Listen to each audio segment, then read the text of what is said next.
loosely run these in to hold this front pipe in place.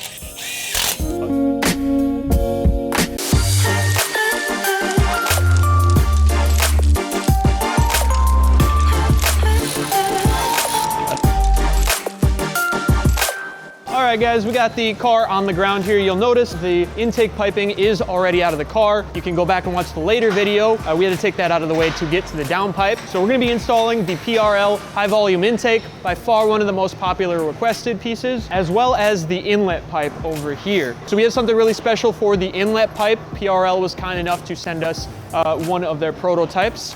All right guys, so here it is. This is that PRL titanium inlet. So I say prototype, it's not really so much a prototype as obviously some of you guys already have this in your hand. What is new is the coating that they have on here. So currently not a piece that you can get, by the time this video is released, you may be able to get your hands on it, or at least for a pre-order. So we're super excited to have this and get this on the car to see what kind of performance benefits we can get out of it.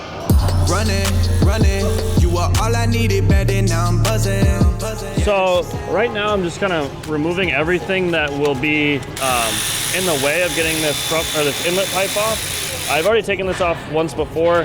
Those of you at home that have already done your downpipe will probably know that pretty much is required to take this piece off to get the factory downpipe off, just because the way the heat shield bolts up. So you may have already done this before if this is your first time doing it. And there's just a couple things that you have to disconnect on the backside. Mainly the harness that goes down to like the AC compressor and stuff is in the way. It's actually attached to the front pipe. So you'll pull that off. It's just two 10 millimeters to get that off, and then one connector here. And then this is out of the way enough for you to reach everything else and get it out of there. And then from there, it's just two 12s to get the inlet pipe off once you've got these coolant crossover pipes taken off. So we're gonna get these ones off. Usually I just use a wrench here. It's not gonna mess anything up with power tools. And then some extensions will be your friend. An extension and maybe a swivel socket or a swivel extension will be your friend when getting this off, just to get your hands in there a little bit better. And then she should come right out.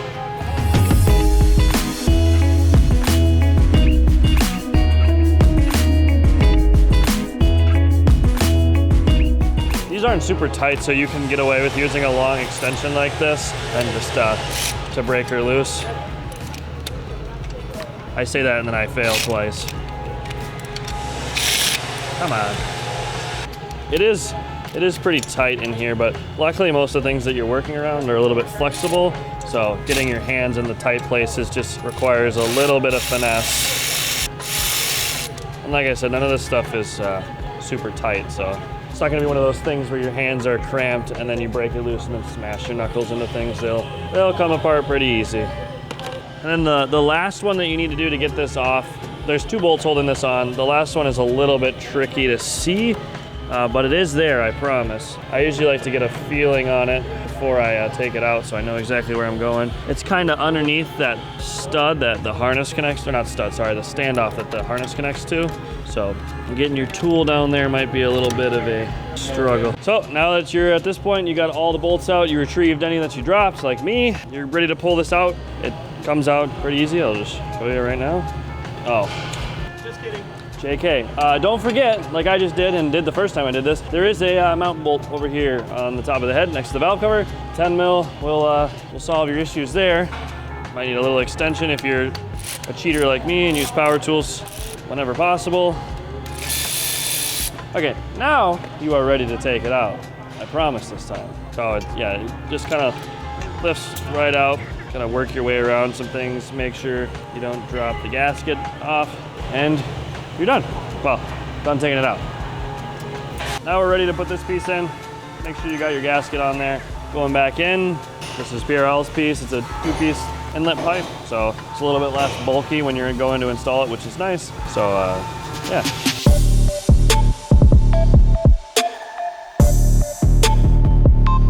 Boom, seated.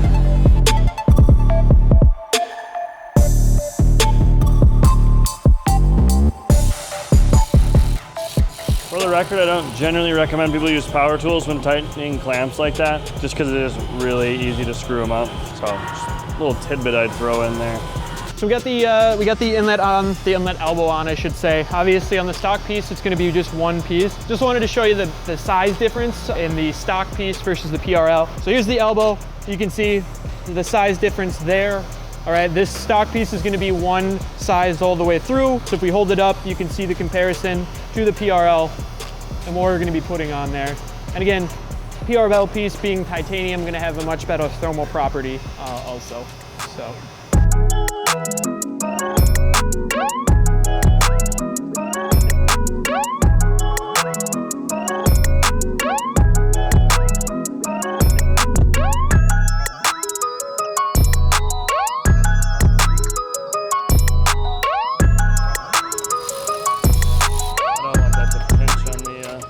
All right, guys, so if, like us, you are gonna be doing the inlet as well as the intake system, you likely are gonna see these two pieces. They are gonna look almost identical. There is a slight difference, though, if you look at the end piece in the diameter here. So one of these will come with the intake system, the high volume intake. The other one will come with the inlet. So you'll see the one with the smaller diameter here. This is the one that would come with the high volume intake that is designed specifically for the stock inlet piping.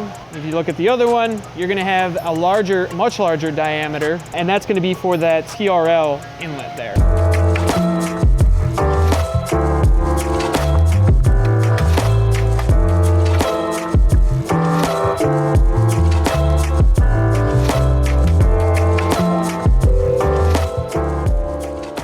So at this point, we're wrapping up our install on the PRL inlet pipe. Just wanted to do a quick note, since I'm not gonna throw this on in this video, as it's gonna make the next video. I'm just gonna take it back apart again. So we're just gonna explain this piece. This is the rest of the inlet piece, which would just slide onto here. You'll tighten this coupler. There's a factory piece that'll bolt into here, and then this will slide in here, tighten everything up, and you're done. Something we did wanna mention, this inlet pipe will work how you see it right now with a factory intake and theirs. This piece is to adapt from their inlet pipe to their high volume intake, which is what we're installing next. So that's why we have this piece. But we wanted to make sure you guys knew that if you wanted to keep your factory air box, you can totally do that, and PRL has a drop down when you're selecting your inlet pipe. That way you can make it work with whatever intake that you choose. So it's a nice little option. Want to make sure that we notated that. And now we're on to the next piece of the puzzle. As Tiny just said, we just finished up the install of the inlet, so that's really gonna wrap up this episode. Make sure you keep watching as we're gonna do the high volume intake next. Like he did mention, there's a couple of different options for that inlet pipe, so if you have any questions on this, you wanna make sure that you're getting the right one. As always, if you're interested in any of the products that you've seen here, the inlet, the intake, downpipe, front pipe, if you really have any questions, definitely give us a shout, shoot us an email, visit the site, or give us a call, and make sure that you stay tuned next week where we're gonna install the high volume intake. Popping on a west side, cause that's where I stay. I just made 1,000, blew it in your face. I've been going in, I'm